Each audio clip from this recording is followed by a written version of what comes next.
7월 1일 매일 묵상 함께 나누시겠습니다. 히브리서 1장 1절로 14절의 말씀입니다.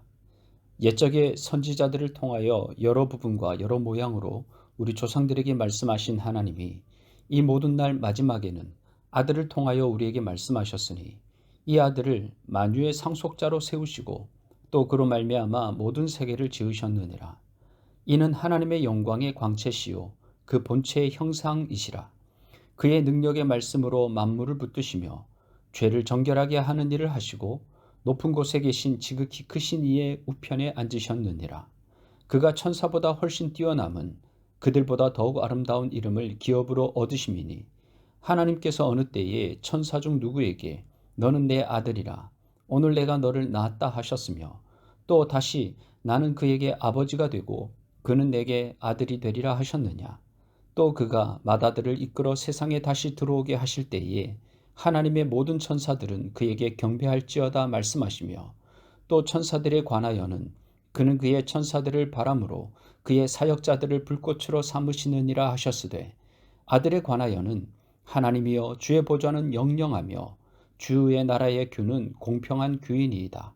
주께서 의를 사랑하시고 불법을 미워하셨으니 그러므로 하나님 곧 주의 하나님이 즐거움의 기름을 주께 부어 주를 동류들보다 뛰어나게 하셨도다 하였고 또 주여 태초에 주께서 땅에 기초를 두셨으며 하늘도 주의 손으로 지으신 바라. 그것들은 멸망할 것이나 오직 주는 영존할 것이요 그것들은 다 옷과 같이 낡아지리니 의복처럼 갈아입을 것이요 그것들은 옷과 같이 변할 것이나 주는 여전하여 연대가 다함이 없으리라 하였으나 어느 때에 천사 중 누구에게 내가 내 원수로 내 발등상이 되게 하기까지 너는 내 우편에 앉아 있으라 하셨느냐. 모든 천사들은 섬기는 영으로서 구원받을 상속자들을 위하여 섬기라고 보내심이 아니냐. 아멘. 히브리서는 히브리라는 명칭을 가진 백성에게 쓴 편지로 히브리는 다름 아닌 이스라엘 백성의 별칭입니다. 창세기를 보면 애굽에 팔려간 요셉을 두고 히브리 청년이라고 하고 바로의 딸이 나일강에서 건져 올린 아기 모세를 보며 이는 히브리 사람의 아기로다 할 정도로 이스라엘 백성의 정체성을 나타내는 중요한 말입니다. 심지어 이스라엘 사람들이 쓰는 언어를 이스라엘어라고 하지 않고 히브리어라고 할 정도이지요. 그러면 히브리라는 말의 뜻은 무엇일까요? 강을 건넜다입니다. 이스라엘 민족이 강을 건넌 민족이라는 뜻일까요? 맞습니다. 요단강을 건너서 가나안 땅을 들어갔으니 강을 건넌 것은 맞습니다. 하지만 히브리라는 말은 요단강 사건보다 훨씬 전부터 사용되었으니 이유는 다른 데 있지 않겠습니까? 히브리라는 말은 따지고 보면 아브라함 때문에 시작되었습니다. 아브라함의 아버지 데라는 원래 갈대아 우르, 오늘의 이라크 남부 지역에서 살았습니다. 그러다 하나님의 부르심을 받아 그곳을 떠나 터키 동남부 지역의 하란이라는 곳으로 이주하지요. 그때 필연적으로 건너게 되는 강이 있는데 그 유명한 티그리스 유프라테스 강입니다. 그렇습니다. 아브라함의 아버지 데라가 부르심에 순종하여서 강을 건너는 결단을 한 것입니다. 세월이 흐르고 아버지 데라뿐 아니라 아브라함 역시 가나안 땅으로 이주하며 강을 건너게 됩니다. 그때는 유프라테스 강을 건너지요. 그때의 상황을 창세기 12장에서 아브라함이 본토 친척 아비집을 떠났다 하고 기록하고 있습니다. 적지 않은 나이에 삶의 모든 기반을 버리고 낯선 환경으로 뛰어들었으니 자신의 목숨을 거는 결단을 한 셈입니다. 그러니 히브리라는 말은 단순히 강을 건넌 것이 아니라 하나님의 부르심에 반응해 왔던 이스라엘 민족의 정체성이 담겨 있다고 할 수 있는 것입니다. 자, 그러면 히브리서는 왜 쓰여졌을까요? 초대교회 당시 흩어져 살아가던 그리스도인들 중에 신자의 정체성이 흔들리는 상황이 벌어지고 있었기 때문입니다. 특히 유대교의 뿌리를 두고 있는 그리스도인들이 예수 믿는다는 이유로 핍박을 받게 되자 다시 유대교로 돌아가려는 마음이 생긴 것입니다. 요즘 우리는 코로나 때문에 너무 힘들어서 다른 나라로 이민 가겠다는 중국인들을 봅니다. 북경에 사는 한국인들 중에도 손해보는 걸 불사하고 한국으로 돌아가겠다는 사람들도 있지요. 그러니 그 옛날 신앙을 지키느라 핍박을 받는 사람 중에 이것저것 볼 것 없이 그냥 예전으로 돌아가자 했던 것이 인간적으로는 이해가 됩니다. 하지만 그리스도를 주로 고백하는 신앙을 버리고 다시 유대교로 돌아간다는 것은 코로나 때문에 한국으로 잠시 돌아가는 것과는 비교도 할 수 없는 심각한 배교 행위입니다.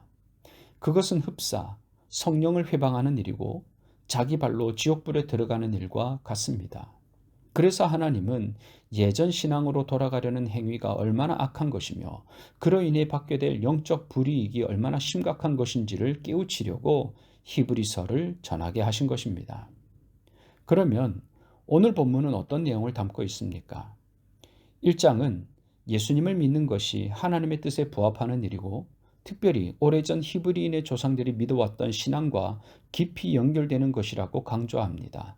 즉 예수님을 끝까지 믿고 신뢰하는 것이 조상들이 믿었던 신앙과 맥을 같이 하는 것이고 오히려 유대교로 돌아가는 것이 당시 세대를 향하여 허락하신 하나님의 뜻을 저버리는 것이라는 겁니다. 2절을 보면 이 모든 날 마지막에는 아들을 통하여 말씀하시고 그 아들이 만유의 상속자라고 선언합니다. 유대교는 여전히 수천 년 전 율법을 지켜야 구원받는다고 하지만 하나님은 예수 그리스도를 보내셔서 그 율법을 능가하게 하시고 더 나아가 율법을 완성하셨습니다. 그러니 율법을 지킬 것이 아니라 예수님을 믿어야 하는 것이지요. 심지어 그 아들은 천사를 종처럼 부리는 영적 권위를 가진 분으로 하나님과 동등됨을 보여줍니다. 그 아들이 하나님의 보좌에 앉고 하나님의 통치 지팡이를 들고 있으며 태초의 천지를 창조하실 때도 그 아들이 함께하였다고 6절로부터 10절에 이르기까지 기록하고 있습니다. 그러니 바른 신앙이 무엇입니까? 예수님에 대해 정확히 아는 것이고 그 예수님을 하나님과 동등된 분으로 인정하고 믿는 것입니다. 하나님을 믿는 것은 다름 아닌 예수님을 믿는 것입니다. 우리가 믿음의 장애물 때문에 고통을 받고 과거에 받았던 은혜를 기억하고 좋았던 그 시절로 돌아가고 싶다 생각이 들 때 우리는 오히려 지금 나에게 역사하시는 예수님을 떠올리고 지금 바로 그분을 찾아야 합니다. 그래야 우리는 과거의 향수에 젖어드는 과거 지향적인 신앙인에서 탈피할 수 있습니다. 실제로 우리는 얼마나 과거 지향적입니까? 그 시절의 사람을 만나고 싶고 그 시절의 젊음을 다시 경험하고 싶고 그 시절에 넘쳤던 열정을 다시 한번 경험하고 싶어 하지요. 하지만 정작 하나님은 인생의 다양한 경험을 하고 이제 중년이 된 우리에게 지금 바로 그 모습으로 주님과 다시 새롭게 만날 것을 명하시고 계십니다. 그것이 바로 날마다 우리의 신앙을 새롭게 하는 비법 아니겠습니까? 지나간 과거는 신앙의 추억으로 잘 남겨놓으십시오. 그리고 지금 올려드려야 할 기도, 지금 다시 새롭게 받아야 할 말씀을 가슴에 심으시기 바랍니다. 예수님이 영원한 구원의 상속자가 되신 것처럼 우리도 상속의 기쁨과 영광을 누리며 그 어떤 때보다 원숙하고 깊은 울림이 있는 믿음의 사람으로 아름답게 살아가게 될 줄 믿습니다. 사랑의 하나님, 지나간 것에 가슴 시리다, 아쉽다 하지 말게 하시고 지금 나에게 들려주시는 음성 들으며 기도의 시간, 섬김의 시간으로 채워가게 하시옵소서. 오늘 하루 주님과 동행하고 싶습니다. 성령님, 우리와 함께 하여 주시옵소서. 예수님 이름으로 기도합니다. 아멘.